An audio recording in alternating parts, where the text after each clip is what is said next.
Salah satu tokoh pembaru Islam yang sangat dikenal adalah Muhammad Iqbal. Muhammad Iqbal selain dikenal sebagai seorang pembaru gerakan Islam di India dan Pakistan, juga dikenal sebagai seorang penyair yang handal, politikus, reformis, ahli perundang-undangan, serta filsuf. Nama lengkapnya adalah Muhammad Iqbal bin Muhammad Nur bin Muhammad Rafiq. Lahir pada 9 November 1877 di Sialkot, Pakistan, dan meninggal 21 April 1938 di Lahore, Pakistan.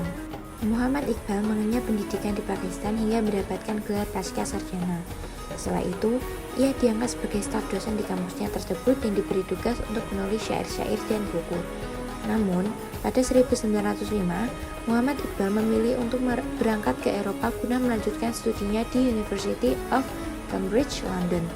Lulus dari Cambridge, ia kembali melanjutkan sekolahnya di Jerman hingga meraih gelar doktor pada November 1907 dari University of Munich.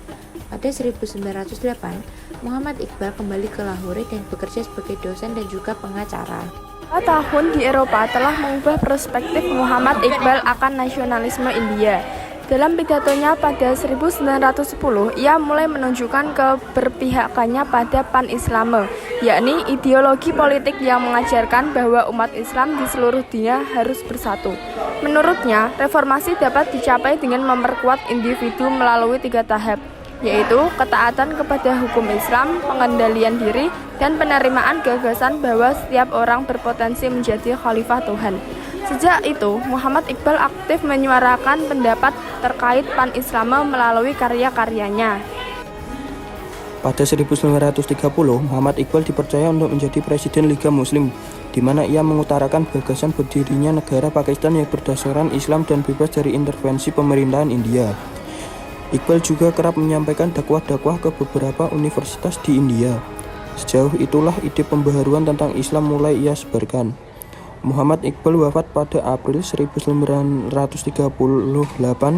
dan disebut sebagai tokoh penting dalam pembaharuan Islam di Pakistan. Hampir 1 dekade kemudian, cita-citanya terwujud, di mana Pakistan berdiri menjadi sebuah negara Islam yang berdaulat. Oleh karena itu, ia dijuluki sebagai Bapak Pakistan. Dan hari lahirnya pada 9 November pun dirayakan oleh masyarakat Pakistan sebagai hari libur nasional. Menurut Muhammad Iqbal, ada 3 hal yang menyebabkan kemunduran umat Islam, yaitu 1. Hancurnya pemerintahan dan peradaban Islam di Baghdad. 2. Adanya paham fatalisme atau pasrah atas nasibnya dan tidak mau berusaha dan bekerja keras.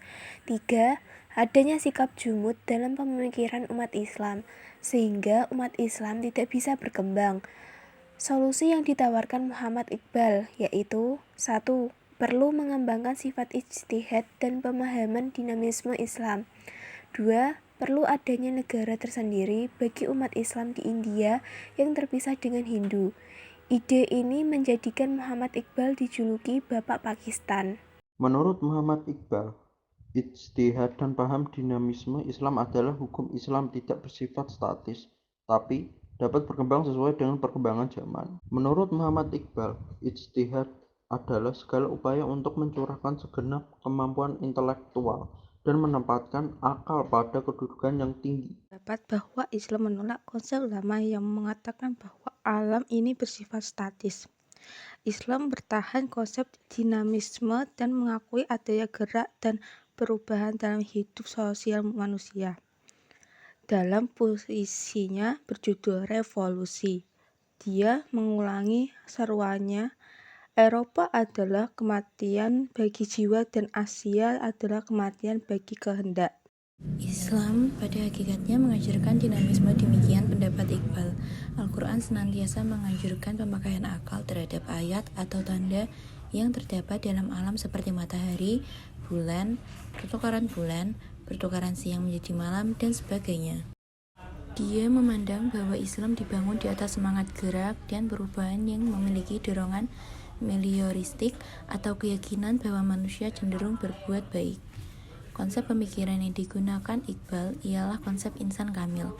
Konsep insan kamil menurut Iqbal bahwa manusia jangan hanya diam dan mengikuti barat saja, namun bergerak mengambil ilmu pengetahuan yang maju dari barat untuk diterapkan. Artinya, ilmu pengetahuan umum dari barat seimbang dengan pengetahuan agama.